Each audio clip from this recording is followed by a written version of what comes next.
Ladies and gentlemen, are you ready to make 2023 your best September elk season yet? If you answered yes, my friends, you are in the right place. From the Western Huntsman Podcast and brought to you by Phelps Game Calls, welcome to the School of September, the most comprehensive September elk hunting podcast on the planet. Listen in to some of the world's most prolific elk hunters joining us to talk about strategy, calling elk, spot and stock, and closing the deal on some of our wildest dreams. From the Broken Time Studio to your knowledge toolbox, let's get one step closer to notching that tag. Ladies and gentlemen, welcome to this episode of the Western Huntsman Podcast. This is going to be the last and final School of September for 2023. I can't believe we're already here. I could feel like elk screaming in the woods already. It is, August 20th today, and I've got one of my favorite peeps to join us, a return guest, a fan favorite, Mr. Jason Phelps from Phelps Game Calls. How you doing, brother? Good. I appreciate having me on, Jim. Yeah, it is real close. I know all the bulls around here, at least larger ones, are all velvet's rubbed off, and so it's getting close. People starting to hear bugles, so getting excited. Yeah, it's crazy. It's like I feel like I just started School of September, which we usually start in March, and I think this year Dirk was the first one for this year. And it's been like just all of a sudden, man, it's August. It's like all of a sudden I haven't even like gone through my pack like fully, because I have two different pack systems. I run one pack for bear season, and then I run a different pack for everything in the fall. And I haven't even busted that pack out yet, man. I might be in trouble. I got to go through my gear. Yeah, fortunately, I was cleaning my shop this weekend, which I had to put my hands on all my camp and stuff and reorganize it. So I think I've got everything I need to go hunting this year, but we'll find out as we load up my pack before we leave. Yeah, that's what I got to do. I just want to make sure I don't find out while I'm up on the mountain. So yeah, it's happened before. I'm guilty. Let's kick this off. Obviously, Phelps is the one and only sponsor for the School of September series. And so I definitely want to get any updates. I've got this really badass new bugle tube. I don't know if you know about this. It's called the V2 Unleashed. And I'm pretty happy with this thing, man. Tell me a little bit about this bugle before we kick this off. All right, guys. We're back. Sorry about that. We had a little cutoff there. I think I lost Jason because we're actually getting rain for the first time in like 8 weeks. Yeah, we need some rain. We need some rain for sure. Is it super smoky over there? It was all weekend. It was real smoky, and then we got a pretty good west push here off the coast, and it cleaned us out today. So we're back to being able to see and breathe again. Man, it's so nasty here. I could taste smoke on my tongue, and like my lungs hurt. Anyways, we were before we get back to the V2 there, and I want to address, if it is raining here, my cell service gets sketchy. So if I lose you, it's probably my fault because of this storm system. So anyways, I was just asking you about this V2 Unleashed, and you were going to tell us about it. Yeah, that was my baby. We brought out the Unleashed, the original Unleashed back in 2016, and it was a great tube. Big sound, real accurate. Mm-hmm. That you wanted in a plastic tube, but you started to get some things, along the line. It's too big. Like, can you make it smaller? 2 years ago, we released a metal bugle tube that had our Easy Bugler attachment on it, which for people that can't run a diaphragm was very useful. So we wanted to go back to the drawing board. Let's make the Unleashed about half the size, get the same big sound volume, and then be able to attach the Easy Bugler to it. And so that's kind of what started that. And then, through a bunch of, design and testing for back pressure and whatnot, we were able to get that down to about half the size and about 5 or 6 ounces lighter. So it really turned out real well. Yeah, I like it. I was going to grab it and blow on it real quick, but I just realized it's in my truck. So there you go. That's a good spot for it. Yeah, that's where I practice, man. I I like to drive around bugling at stuff. So, I like the size. I like the sound. I haven't like gone up on a draw. That's always my test. I always like to go like up on top, just overlooking a big, drainage or something and see how it echoes, which that metal tube, man, that thing will knock the fur back on something 2 miles away. I love hitting the top of a drainage with that thing, like, I don't know, like 10 o'clock-ish. And I'll just rip a big, long, loud bugle into a drainage, and that thing elicits responses from far away. Yeah. And that's been my experience. What about you? Yeah, I love that metal tube. I know Dirk was real partial to his Renegade, the bigger plastic, off a little shorter, and we would always battle on a hunt, I feel like that frequency that metal hits, it carries great volume. And we're always after that like certain tone to get them to like give up their location. And I just always felt the metals did a really good job at it. I don't know like the science behind it, Jason, with what that metal does. You know how you can get that, you need that real high pitch sound to get those more stubborn bulls to sound off back. And it like, for me at least, this is my experience with it. For me, that metal one, it maintains that high pitch at long distances, which you don't get. I love this Renegade, and I love the original Unleashed, but you don't get that longevity of that high pitched sound from that metal, and so it's pretty sweet. Yeah, it's got a different resonance frequency. It's a little bit higher than the plastics, which helps it carry. I don't want to use the word pierce wrong, but it kind of pierces the air a little. It penetrates, canyons better, whatever words you want to use, but it definitely, travels well. Yeah. Yeah. So what about, I wanted to ask you, I know this is a School of September, but I also wanted to ask about these deer calls you guys came out with. Was that last year you came out with them? Yeah. We brought the whole category out last year. We got a few new ones coming here next month, but yeah. Well, expanded into deer. Always had kind of messed with them and had ideas, and then decided it was just time to bring those deer calls out last year. Yeah, what is the one called? It's like sitting behind me, but I'd have to stand up to grab it. Probably the beta. The beta. The beta was like The beta works, dude. We got whitetails going crazy here in North Idaho last November on that beta. I called in a bunch of bucks.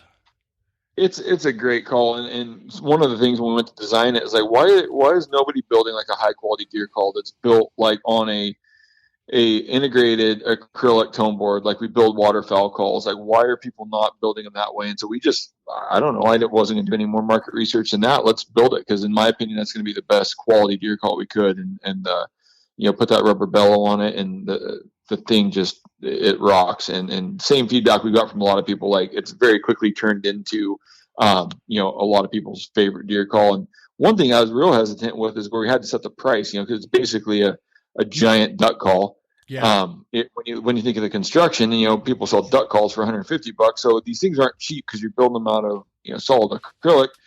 I was real worried, like, oh boy, we're going to put a deer call at $79.99 and take a bunch of heat. But a lot of the reviews and talking to people are like, man, I was real hesitant, didn't want to spend that, but it was, it's unique enough and it was well worth it. And we like to think of that thing as like a generational call, right? Like, you can use it, your kid can use it, hopefully your grandkids can use it if you don't lose it. Like the thing's built to last. So I like to be able to hang my hat on that. Well, I think you nailed it with that. And again, I'm not trying to make this a big Phelps commercial, but you nailed it with the deer calls, because deer calls have always been one of those things that I feel like I'm spending good money after bad every year. And I've never been great at calling in deer. It's just never been a thing for me, even though I'm kind of, I get pretty excited about calling anything in. And that's those chintzy plastic crappy deer calls. You have to replace them every year, or if it gets super cold, you're out there, towards Thanksgiving, and maybe it's 25 degrees outside first thing in the morning, and like they would fail you. And where with this one, it was real consistent throughout all the different temperatures, all the different seasons that I was using it, and I actually feel like I finally found my stride with communicating with bucks, because I've never had that before. I always felt like it was just pure luck. You know, I'd use that, that Primos can, you flip it over and it's like, meow. And that has worked for me, but there was no consistency, zero consistency, where this last year I felt like I finally got something where I've got consistency. If I know there's a buck nearby, I pull that thing out and I make a couple of just like soft grunts on it. And no kidding, man, like almost every time they would at least come out and show themselves to the point where I could determine if I wanted to make a shot or not. It was cool. Yep. I've never had that in a deer season. Yeah, I had a lot of good luck, and I think it's a real good call, you know. And the most confusing thing about that call was the name Beta, right? You name something a Beta, and it's supposed to be inferior, but it was more based on like the mature sound. So our alpha call was the most mature deer or buck, just based on sound alone, and then Beta, even though with its higher construction quality, produced a little bit less deep call, less mature call. So that's kind of where that crazy naming convention lines up. No, it makes sense, man. I'm glad to see you guys doing this and just pushing out these new calls and kind of, you know, just always pushing the envelope, dude. That's what makes I say it all the time in like the Phelps ad that I do, like the story of Phelps Game Calls starting, you know, like in your basement or your garage or whatever, and now, you know, 11, 12 years later, however long later, you guys are coming out with this new technology every year, these new calls. They're high quality. They're not chintzy. You guys aren't like selling out to, you know, mass produce lesser quality kind of calls. They just are like the Maverick I'm using right now is the same Maverick and pink call, or even that gray amp. I really like that gray. It's the same stuff that it was, you know, 5 years ago. And that's kind of where you can tell whether or not, you know, things as the company grows,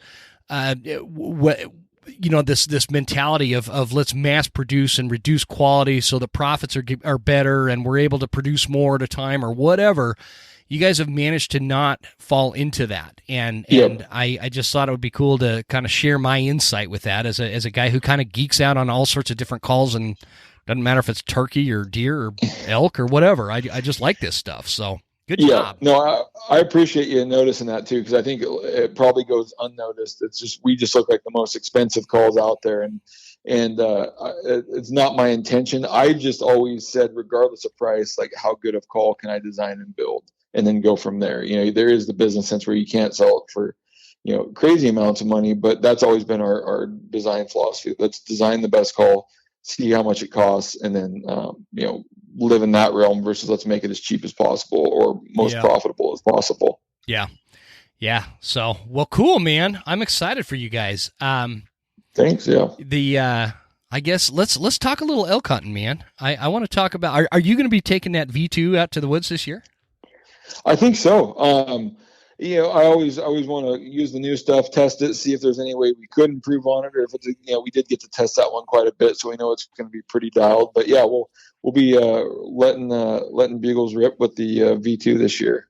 What about Dirk? Is he gonna run with that Renegade, or is he going with the V2 as well? He's going modified V2, so I think he's actually gonna take his mouthpiece off and just run it without any of the flared mouthpieces. I think was his strategy.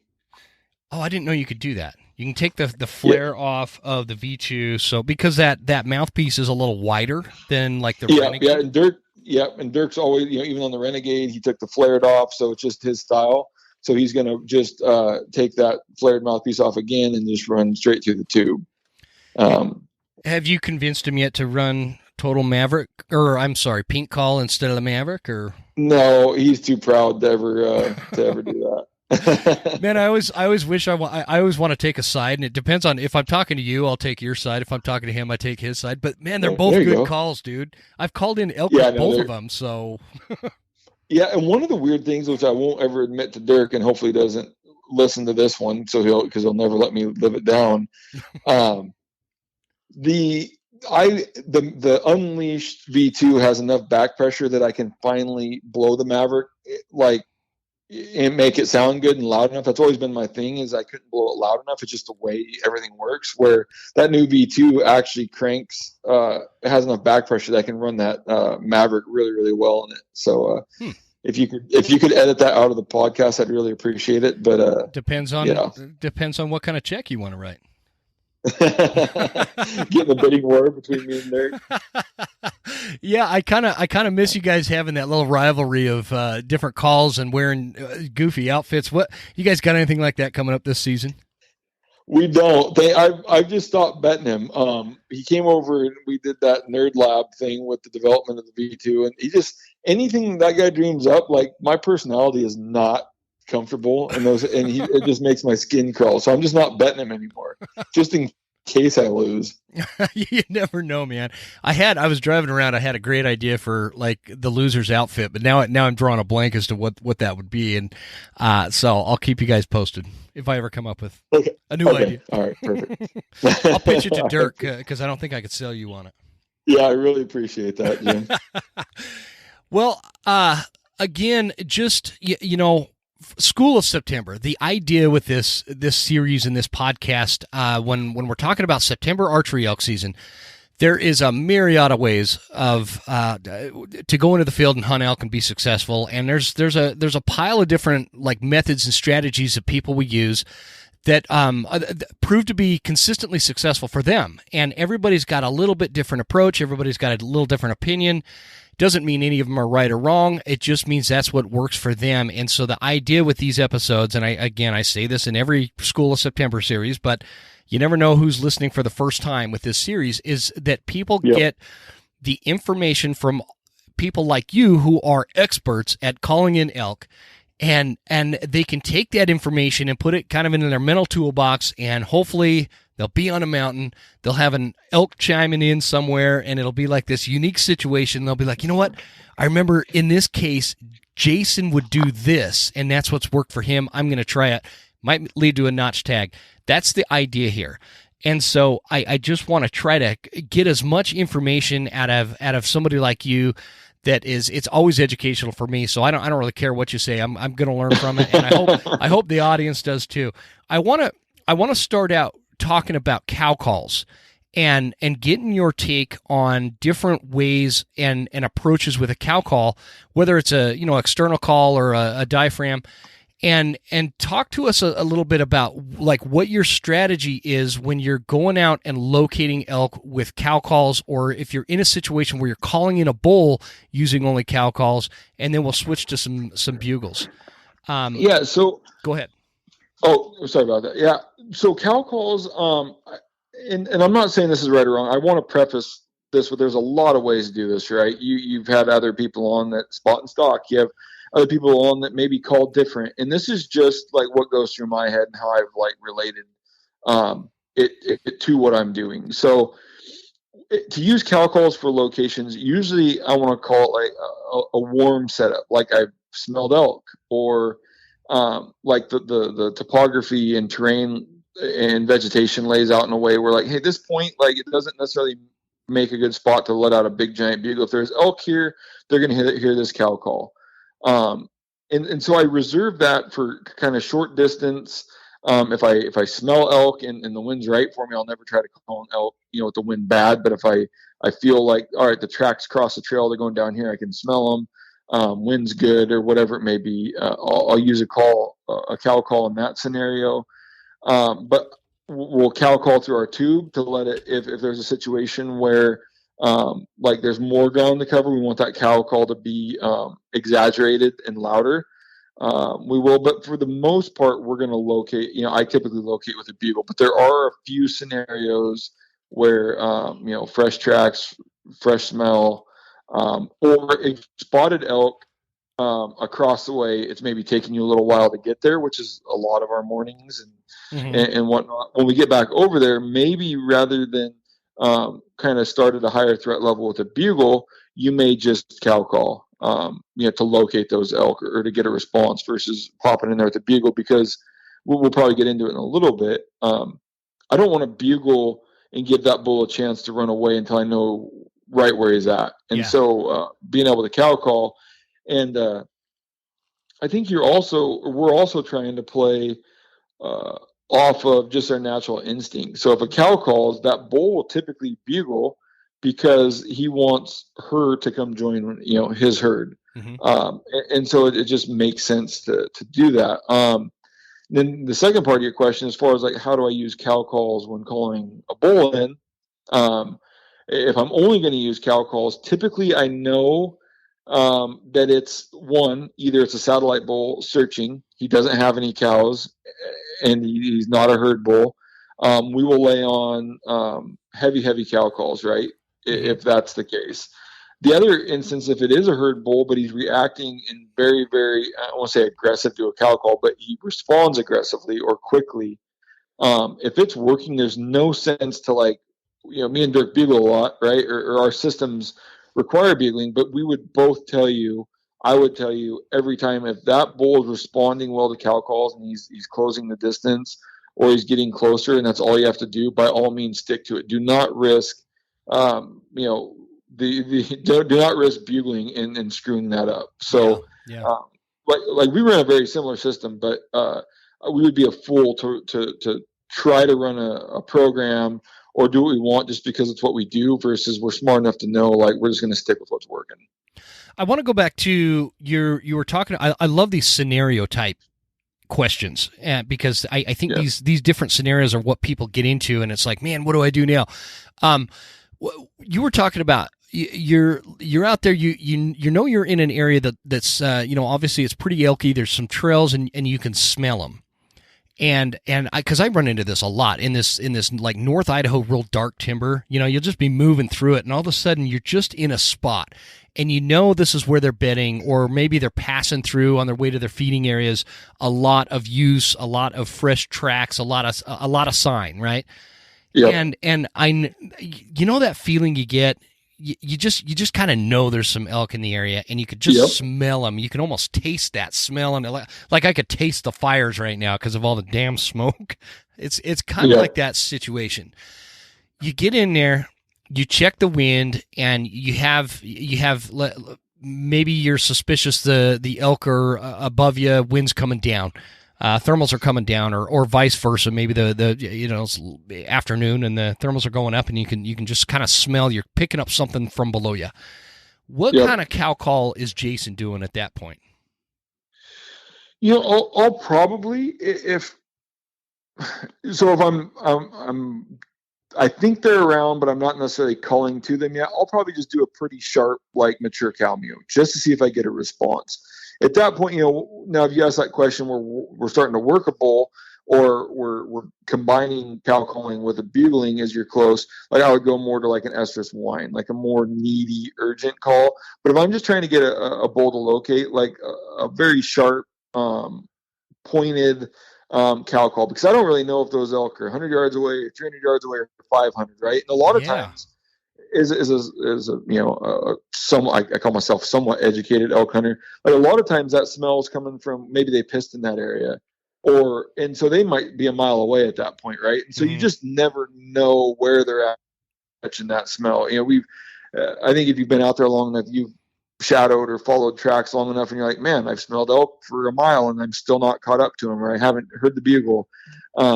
There's times, based on where they're pissing and stage of the estrus or the rut that they're at, like how stinky they are. So I'll still just let that loud, sharp estrus, not estrus, excuse me, the loud, sharp, just your normal cow mew to see if we get a response from that. You don't have a call on you, do you? I've got predator calls here. I got an old pink call. I do have one here. Do you? I'd be curious to hear what that sounds like, what you're talking about. Okay, so just I'm going to put the phone away here and then away from my face, and I'll kind of explain just what a loud, sharp mew.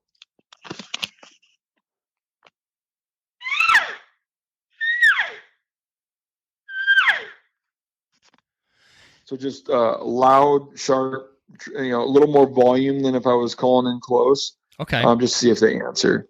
So that's a little bit more like What's your opinion on, there's a lot of different opinions out there about what the elk are saying, like Chris Rose stuff. I love Chris Rose stuff, because he's got an explanation. Well, if you draw this part out, they're saying this. If you draw that part out, they're saying that. Do you have an opinion on that, or is it just more circumstantial when you're out there? That's the sound that you found works the best. And this is where I'm not claiming to agree or disagree. I grew up in the woods, spent a lot of time out there, and like being an engineer by nature. I feel like I've observed a lot, and I don't buy into the vocalizations meaning a whole lot, because I've seen a cow do this one time and made a different call. I've seen the cow do something different the next time, made a different call. It's like, yeah, me too. I've got enough history and experience just because I've been out there enough that I haven't been able to draw as hard a conclusion as some of these guys on their vocalizations. And trust me, like as an engineer, like as a very scientific, mathematic, physics oriented brain, I want there to be a solution for everything that happens, right? So more than anybody, I want their vocabulary. Gosh, I think I had a stroke. I can't even talk. Their vocabulary. I want their vocabulary to mean something, because that makes my life a whole lot easier, right? If I can say, well, they did this, now I need to do this. I just haven't been able to draw those conclusions quite yet. Yeah, man, I'm kind of the same way, because there's just not enough consistent reactions for me. I don't like you're way more like analytical than I am. So I'm glad to hear you say that, but I'm more of a, okay, this is what has worked in the past, let's try that. And I've had what some people have called a lost mew sound. I've heard that, or I've used that, and it's worked great for totally different situations. Or the roundup mew, or whatever they call it. They have there's all these different names for them, and they just, I don't know. The only thing that I have found that is consistent across September for me with all the elk that I've had these encounters with is that real basic lazy locator bugle that elk make. It seems to be the only pattern. I don't know that because I had one elk last year, dude, that we were talking back and forth, and he was like he's scraping, he's just beating the shit out of this bush, right? And I could see him down there doing. All I could see is the top of his antlers, and he's acting like he's really, really pissed off. But then he would just, when I'd bugle and he'd answer me, it would be like this weird, just real quick, nothing long drawn out, where usually when they're pissed off, they're going to scream a little bit more, give you a chance to cut them off, and he never did that. And, so I don't know. Yeah. I'm with you on that. Yeah, I mean, the only other correlation that I feel like is fairly consistent is if we get close to a herd bull and don't give him like an exit strategy.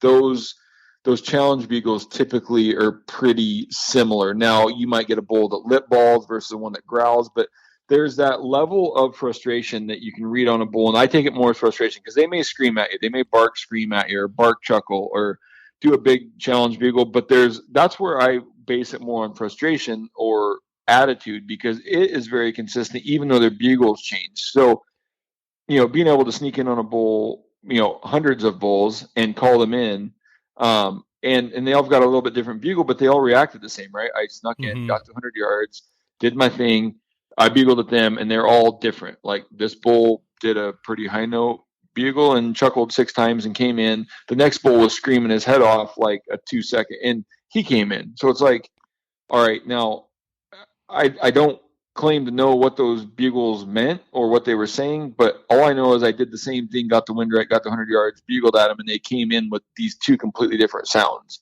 Yeah. So it's like, are you telling me one bull came in trying to round up his cows and the other bull came in looking for a fight? So it's like, when you try to reduce it to all these situations I've been in, and like I say, I'm good friends with a lot of these guys. It's like, I can't, as much as I want to make a correlation to all of this language and what they do every time, I just can't yet. Sure. So going back to that scenario where you're kind of bugling, or not bugling, just making that sharp cow call you were doing when you're in that situation. Let's take the element of you know there's elk there, out of it, right? Like you're not smelling them. Maybe you see some sign. It could be a couple of days old, and you've been hiking all day. You haven't had any responses on anything at that point. Do you ever use a cow call for like a cold calling sequence, or like what some people use? They talk about like the breeding sequence, or the, what do they call? Well, I've heard a bunch of different terms for it, but anyway, does this make sense? What I'm asking is like, or vice, or not vice versa, but would you go to like a bugle to do like some kind of cold call sequence? Does that make sense? Yeah. So I think I had a stroke too, man. I don't have the patience to cold call, and I'm going to put a caveat on this. I'm out there for a different experience, right? I have cold called like on a long hunt, and you're just like, man, none of my systems are working. None of my prescriptions are ever going to work out, and you kind of lose faith. So you're willing to go sit by a wallow or like an area you've been seeing across, and you're not going to go make a peep. I don't have the patience, and it will work. But I would rather go find an elk that's warm. And typically from my experience and just, bugling through an area and then getting frustrated and walking through the timber, like on my way back, like making sure there's like, all right, if there's an elk here, I'm either going to bump them or I'm going to leave them. Yeah. Typically we've got a pretty good chance of getting a response if there are elk there. Now there are elk that just won't respond. One year in Idaho, back in 18 or 19, one of those years when we were there, it was a real tough hunt because I was spotting bulls like coming out of a timber patch or like in a little open pocket, where you could see into the timber. And I just bugled there like 15 times and nothing. And it had happened way more than once, so we were 10, 15 instances where I bugled into a canyon, didn't get a single response, and then you glass up bulls like above timberline over there, 5 minutes later, or a bull down in the bottom of the creek, and you're like, well, this just made this game almost impossible, at least the way we hunt, because nothing's answering. And that becomes real tough to do that. And so I'm always under the impression, whether I'm right or wrong, like if there's a bull here, he would have answered me, unless you're in a scenario like that where it's obvious, or but I will move on to try to find an elk that's warm. And usually, within the confines of the month of September, September 1st to 30th, you should be able to get a bull to bugle somewhere in that unit. Yeah, for sure. What do you have like something that has worked call wise when you're in one of those situations where it's like, man, I have been hiking my butt off. I've been trying this call and that call. I've, blah, blah, blah. Is there like a Hail Mary call you've ever used or done that you could share, or is that not even a thing? It is there. I mean, there was one instance, very specific, which led me to believe like this whole idea that like a location bugle is a 2 to 3 note high bugle that is short, hurts your ears. I say that all the time, but it's what works most of the time. But like we will eventually locate with challenge bugles. Like we will growl, we'll lip ball, we'll add all the chuckles and what on the end, just because we've got bulls to answer. 2011, we knew there were bulls in the area. We had glassed them across the drainage that morning, left them alone, came back that night, bugled, what was supposedly the location bugle, the pretty little bugle off of the landing over and over and over, nothing. Finally, within a minute, I let it kind of cool off. A minute, rip off a challenge bugle, and he answers, a couple hundred yards across the canyon. That bull had been there the whole time. I knew he heard every other bugle. So it's just like, but that's one time that worked. But one thing I really like to do that I do more so than challenge bugle, or what I would consider a challenge bugle, is a mid-note location bugle. And it's a little bit more than like a lazy bedded bugle, where that bull's really lackluster. He's just kind of going through the motions while he's bedded down. Mm-hmm. This bugle will use at times, and it's a lot lower tone than like a high-pitched screaming bugle that's the quintessential bugle that you all hear, the note that everybody's trying to get up to, the real high note.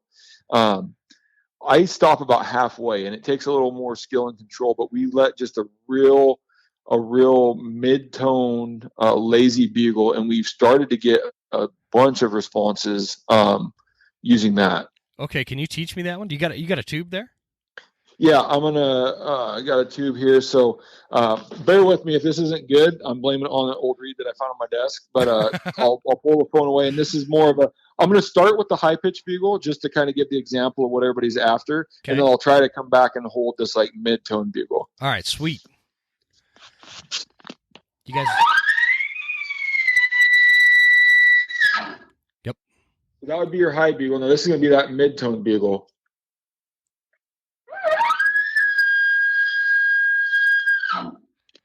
Okay. So just not getting high and screamy, just kind of holding it in the middle, not having to go way high. The way you described that, like, it's a little bit more than when they do that lazy bugle, and that's a perfect way to explain it. I want to try it on my tube here because I want to learn that one. There's I don't know. I want to get out of this rut of feeling like I'm running out of tools when I'm not getting responses.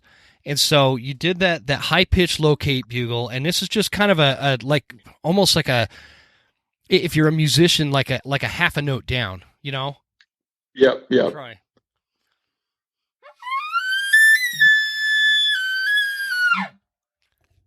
Did you hear it? Did that even come through?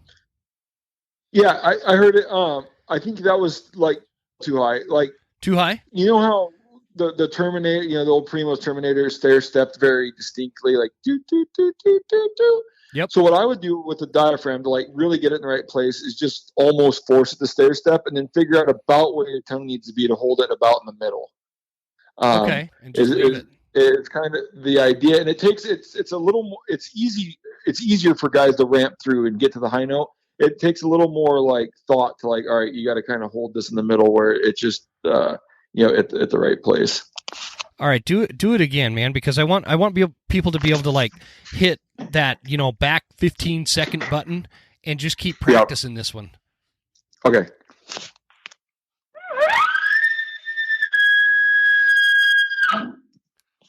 So a lot deeper. I try to use the words to describe it. Maybe a little bit richer. It just doesn't skyrocket right to the high note though. Yeah, and because you kind of went to a little higher and then kind of held that deeper. Yeah, and when I get like mid-season form, it becomes like put the memory because I'll use it so much. But like right now, and I don't know if this reads, not making excuses, but yeah, it's more of that mid. But typically, if I can, it'll just be like hold a single dole note or whatever you want to call it, just that more rounded, rich note, and then you just hold that through. And that's how you've gotten some. You've elicited a couple of responses that way when nothing else is working. Yeah, when everything. Matter of fact, the bull that we locate that Dirk ended up calling in from New Mexico, like we were just struggling. We were in New Mexico, couldn't get anything going for us. Let one of those bugles, and that kind of got the party started in the middle of the day. Got a response to that, and so it's just, but it's really just throwing ideas at the wall to see what sticks, and there may be some hunts where you're in Idaho that you only want, we're only getting answers to high pitch bugles. And when you come out here to, Washington, it might be a thing where I'm just going to chuckle off my tube right off the bat, like no high pitch, no medium pitch. Like I just showed you, I'm just going to chuckle off of, the road that I'm working or the trail system or the ridge and get answers from that. And so and in a lot of places, it's a little bit of everything. Like this bull wants to respond to that. This next bull wants to respond to something different. And you're just kind of like, using like a bass fisherman until you figure out what they're biting. Like you're just going to keep, tying on new spinners or whatnot until you can figure it out. Yeah. And I want people listening to like keep in mind with when we're talking about going out and practicing some of these calls, what you're trying to achieve is like second nature status. Like you notice Jason picked up that bugle and just went right to that bugle, and he didn't have to think about it. He didn't have to run it through his mind and do like a play-by-play before he was able to do it. Because what happens is when you get out in the elk woods, and Jason can maybe add to this, but when you get out there and you're in a scenario and an elk is bugling at you, and you need to respond in some way, and you know what it is, but you haven't practiced it enough to where it's second nature, and you need to be able to just react, like just pick it up and do it. And I hope I'm making sense here, Jason. I might be just sounding like a dumbass, but I just that second nature aspect of the whole thing, like, okay, this guy, he's mild, like you had mentioned chuckles. The bull that I shot last year, I never bugled at him. I never did anything but light, low-key chuckles. Nothing super aggressive, because that's all he did to me.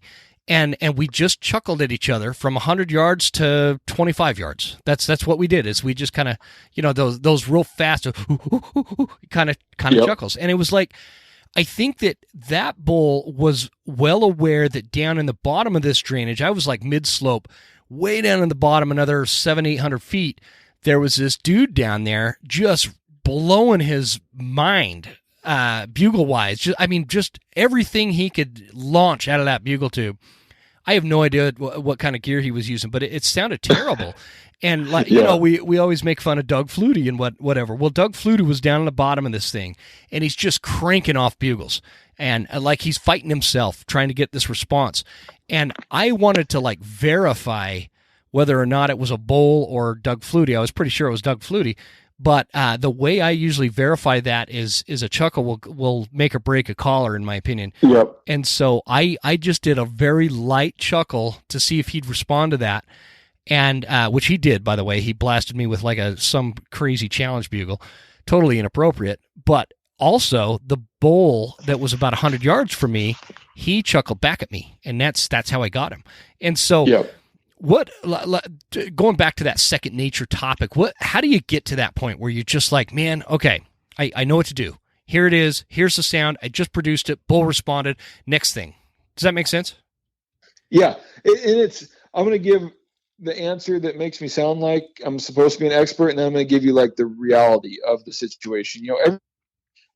I don't want people to get the wrong impression that we know the right answer all the time, right? A lot of this, no matter how many days and years or hours I've spent calling elk and being in different situations where I get to test stuff, what we tell you on a podcast or in a informational or an educational format is what we feel works the most of the time. But there's so many different variables, wind, time of year, all of this different stuff. In order to explain a scenario, you might have to give me time of day, heat, heat for the last week, all of this stuff that may play into that. Or so a lot of the answers that we give, it comes from there is some thought put into it. Well, that bull did this. We think it's a herd bull. We're obviously not going to call until we get close, right? We don't want to push them away. So you're using the information you can get really quickly versus I seen the bull going across the ridge there. We're going to go right to cow calling, because we've been in that situation enough. We know that bugling at a lone bull running a ridge is probably not your best idea, your best plan. Has it worked? Probably, because we were trying to call a herd bull in one time, and that satellite bull still came in. Back when I was more of a Roosevelt hunter, we always, and some people got turned off by this. They're like, we only ever give strategies for herd bulls. I'm like, have you seen my rafters? I only kill satellite bulls, right? And that's what I would tell people, this strategy to get in tight to a herd bull, a lot of times you may still kill satellite bulls. But if I knew I only wanted to kill a satellite bull, I would go in there and not bugle and only cow call. So you're just trying to you're trying to weigh the risks of what you've got in front of you and playing to those, factors. And then there's the reality of the thing is you're going off of your gut. There's a lot of experience in there, but there may be times where I'm like, you know what? I just feel like on this bull and the way he's reacting, we can't go in there and hammer him with challenge bugles. So I need to sneak in and hit him with some cow calls and see if that gets him to move.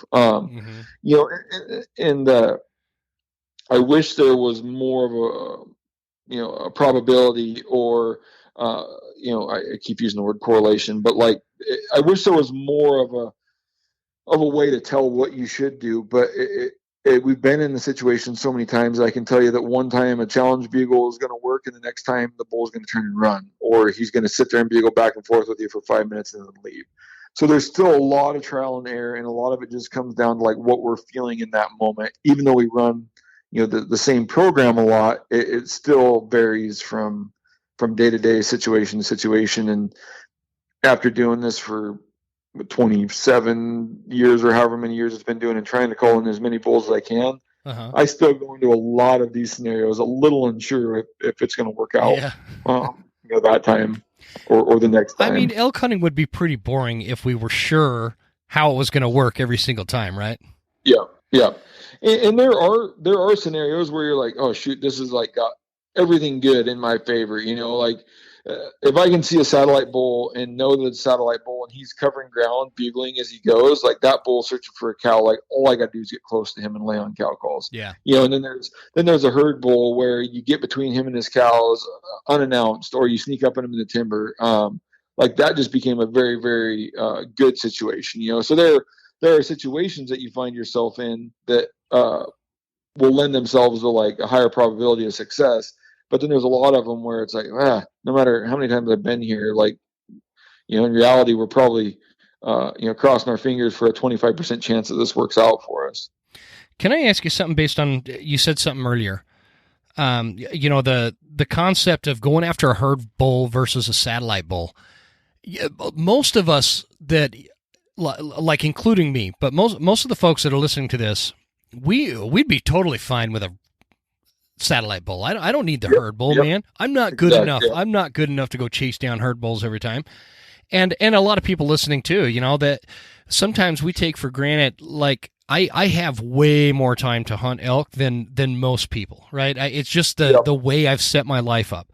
And so not everybody has the luxury of going after, some monster. And so, a little raghorn, sat bull or whatever is totally, even a spike.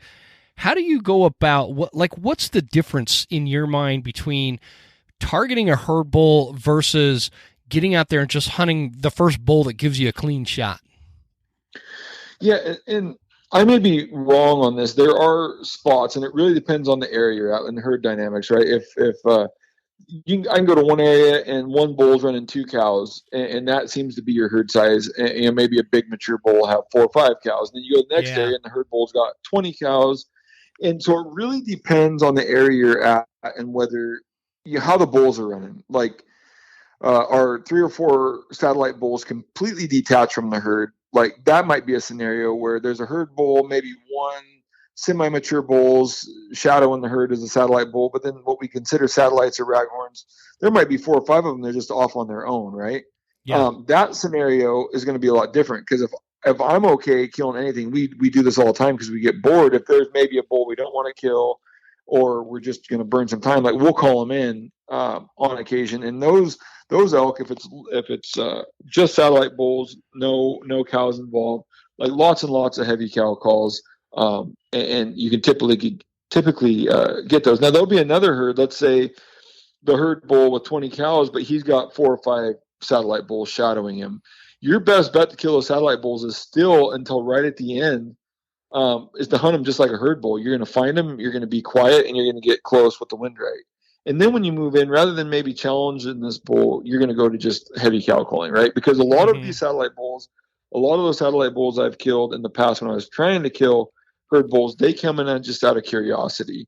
And so by getting close, you've still got those satellite bulls around, and it works. And a lot of times, those satellite bulls, whether they're bedded down or whether they're off the herd, they're staying. That herd bull's keeping them 100, 150 yards off of the herd at times. And so usually those are the elk you're going to run into first, and you're going to have your best chance at anyways.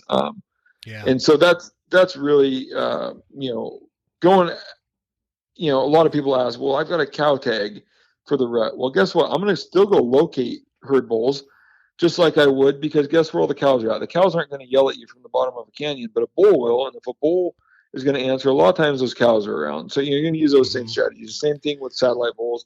I'm going to locate herd bulls. I'm going to get tight to them because that's usually where those satellite bulls are going to be for the most part. Man, and sometimes those cows, they will chime off, man. Yeah, they will. Yeah. I was working my way. I knew there was a bull up there. I'd heard him from, 200-300 yards away. And I just kind of, exactly what you were talking about. My thought was I'm going to get close within, 60 to 100 yards, and I'll just let off another little bugle and see if he answers. Well, apparently, Jason, I got way closer than I thought. They were like on the other side of the bushes. and I did a little, just a little locator bugle kind of thing.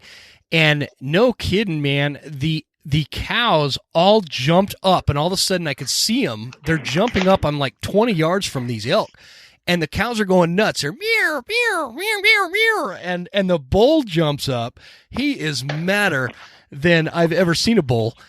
He's just blown away. He let another bull get that close to his cows or something, and he cranks off this nasty bugle and comes charging through, and it was crazy. It's fun. So, yeah. Oh, go ahead.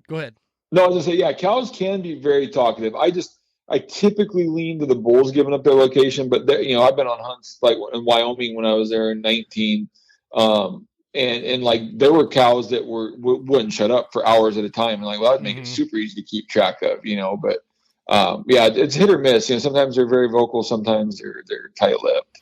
I like what you said about regionally how the herd sizes are going to vary, and I want to, you speak to that from a sense like sometimes I think hunters watch some of these YouTube videos and they see somebody hunting elk in, say, Wyoming or Colorado, where these herd sizes are way bigger than what they are somewhere like North Idaho, Western Montana, right? And like for the most part in North Idaho, you don't see 30, 40 elk together, right?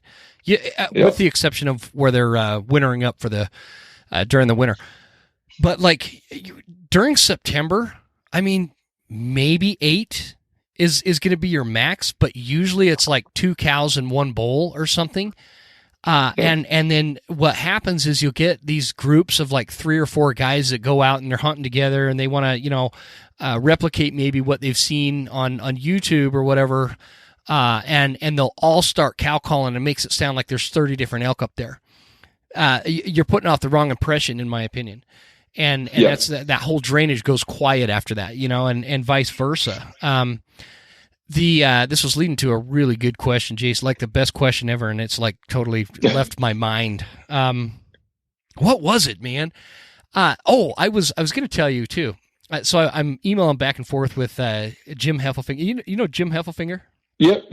Man, he's a stud, man. He's always got the best. He's an awesome guy. I like that he'll like take the time to he'll see my dumb question that I'll email over to him, and he takes the time to give me an actual like educated response. It's not just like, yes, thanks. It's like I'll get 2 or 3 paragraphs. But he was saying that we would all be super surprised at the amount of young bulls and young bucks that end up breeding during the rut. And it's both the same for mule and whitetail deer and elk. He said that you would be surprised how many times a satellite bull will slip in on a herd bull and actually get a cow pregnant in the time it takes that bull to even react, that herd bull, because maybe he's off busy. Like you said, sometimes they're off 100 yards from the herd. Yeah. What do you think? And no, so I have to learn from the biologists. I've been fortunate to interview some biologists lately. And one of the things that kind of was eye-opening to me is depending on the health of the area, like if the food was there, everything, these cows are coming in healthy, like the majority of them will come into estrus all within 5 days. So if you imagine that bull, the bigger his herd gets, let's say for easy math, 10 he's got 10 cows for that one herd bull. Like the chances of all 10 of those coming into estrus in a unit that's got good feed, isn't like under severe drought, didn't have a burn, didn't like have a hard winter, so all the health indicators are good. Like that bull sometime might have to deal with all those cows within that 5-day stretch, or maybe 5 of them within 1 day. So you can see how you can get like very distracted trying to like, breed and maintain one where it would be very easy for these other bulls to like slip in while he's busy. Yeah. And we've all seen it, I think, where that herd bull will get, I'm gonna use a whitetail term, kind of get on lockdown. And he'll push that cow 100 yards off, and he's trying, he's got her, trying to breed her, and she's off on her own. Well, guess what? You kind of lose interest in his other cows for the time being.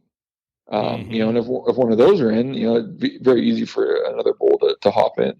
Yeah, he was also saying, and I think I've noticed this too, that like that term, I know it is, I agree, it's a whitetail term, but there is that thing where there is one particular cow that bull is most interested in, right? And that's where all his focus is at that moment.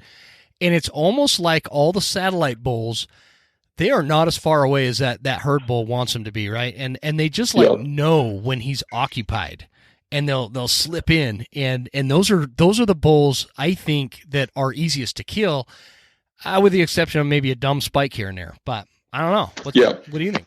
Yeah, no, I agree. Those satellite bulls that are full of piss and vinegar and kind of see their opportunity there are sometimes easy to kill. They're not quite as calculated as the big herd bull.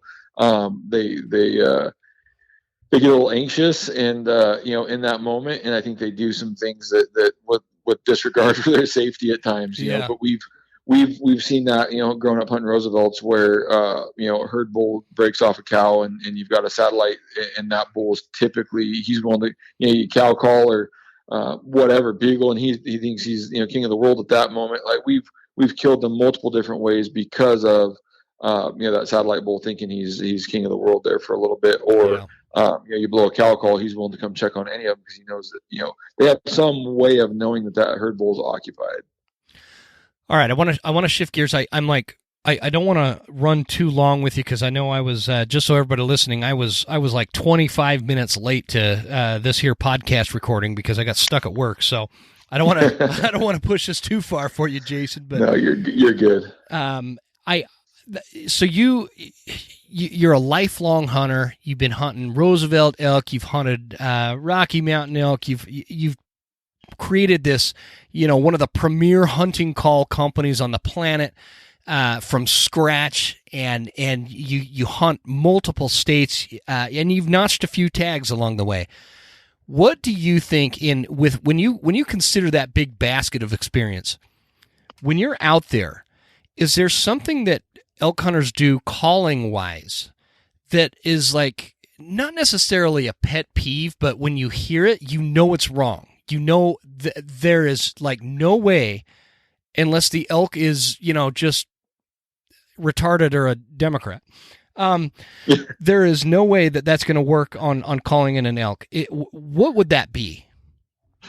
So for me, we've touched on it a little bit. The big indicator is chuckles. Now it's the best way for me to distinguish what's right or wrong. Now, what I don't know is if a real elk necessarily cares, right?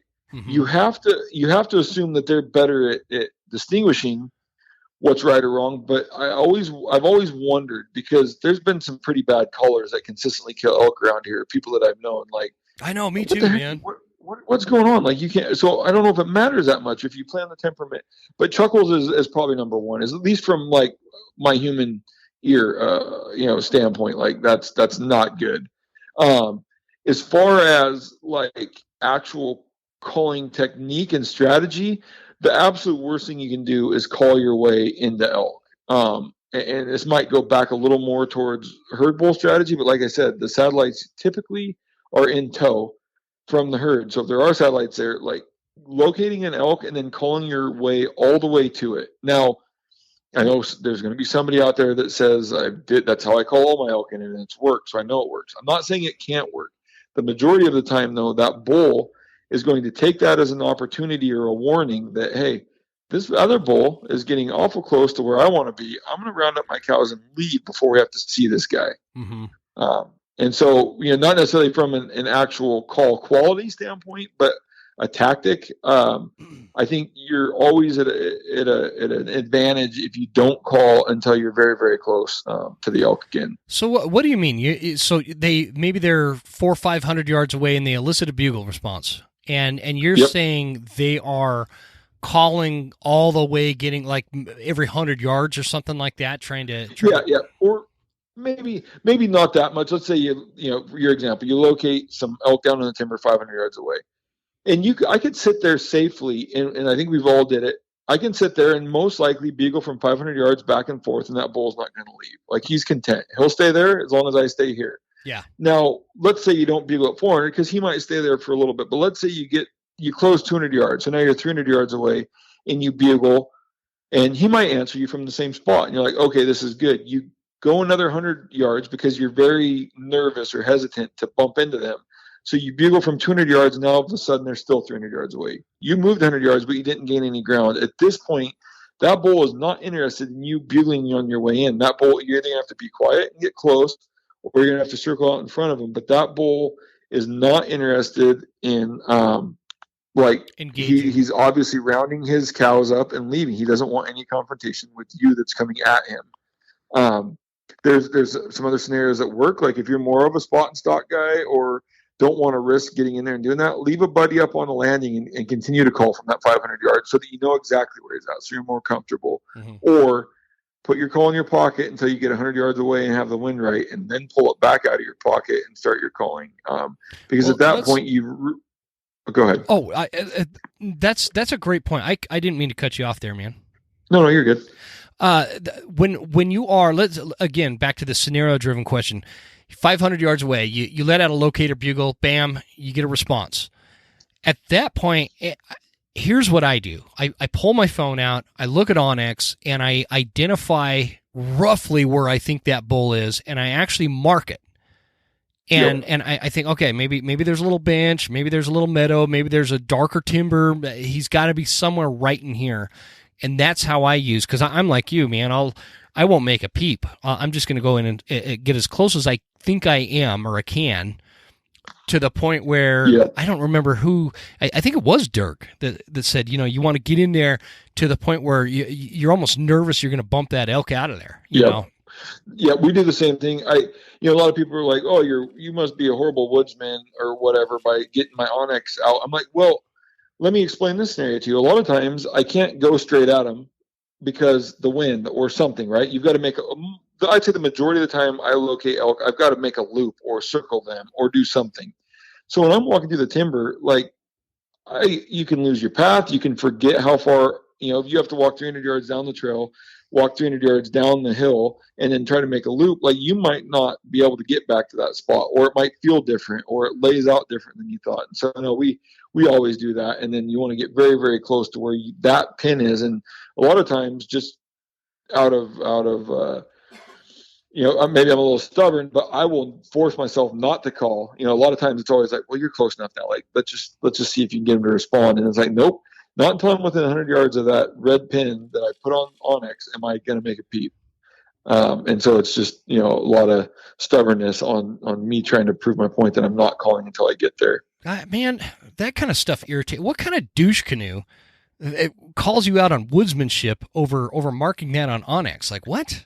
Are you kidding? Yeah, I don't know. It's just one of those things where I could see some old loggers around here telling me that. But no, I like it because when you get in the big timber, everything starts to look the same, and it may not lay out like you thought it did from up above or on a trail, or when you're down below, you can't see how things change over ridges, or maybe the elk, whatever. But onX, that's always been my trick, is to pull it out real quick. It takes me 5 seconds to put a marker. And then if I get turned around, or who knows, you might get lost chasing a different bull you hear on the way, but you still want to come back to that one. There's always good reasons to put that pin down where you heard him from. Yeah, I couldn't agree more. Man, that is just, it's like you don't know if you're going to get down the next little, you go down and then back up a little bit. That wind could totally shift. You want to back out of that and save yourself from the wind. And if you have to wait it out for 2 or 3 hours, if you're going to kick yourself if you didn't put that pin there. And it has nothing to do with woodsmanship. That's dumb. For sure. But that's great stuff, man. Well, I always like having you on, man. I really appreciate you having me. Let's tell everybody. So you are currently the host of Cutting the Distance for the Meat Eater podcast series, right?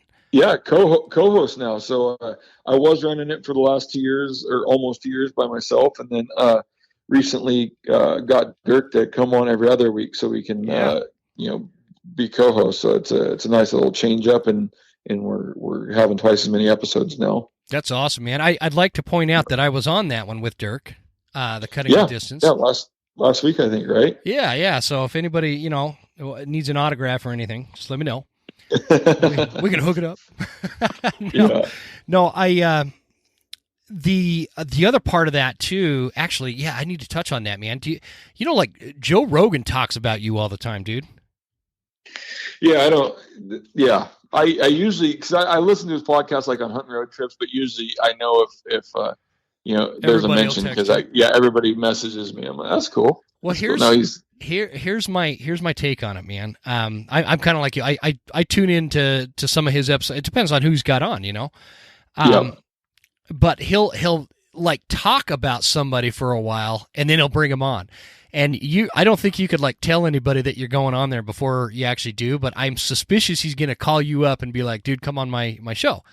And so what I want to throw out there, you like free T-shirts, right? Yeah. All you have to do on the Joe Rogan show is say, "I learned this on the Western Huntsman podcast," and I'm going to send you a free T-shirt. What do you think? Perfect. I can do that for you. Can I get? I don't know if I'm an entertaining enough guest for Joe though.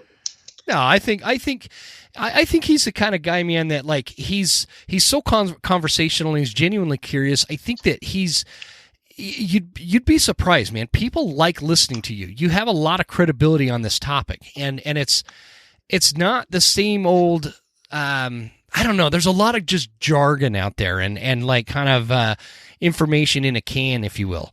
And I can't wait not to interrupt you there. No, go ahead. All I heard. I'm going to tell my wife here because I'm going to say, Jim told me that people like to listen to me, and I'm going to use that tonight. See how that goes, man. For me. That's what I do. All right. Part of my show. Just give me nuggets to share. Save marriages, man. And but no, I think you'd be great for anybody that, I mean, let's face it, anybody that likes to call elk likes to hear from Jason Phelps. All right, let's face it. So yeah.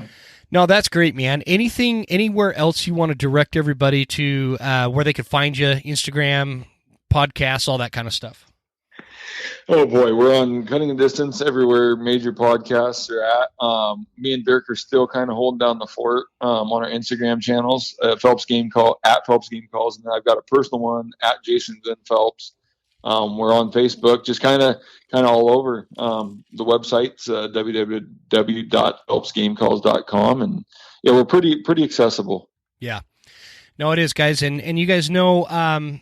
Just because I usually Jason, when I kick off a School of September episode, I do a quick Phelps Game Call ad, and so I don't want to feel like anybody's missing out on that. But for you guys that if you are in the market for game calls, go to phelpsgamecalls.com.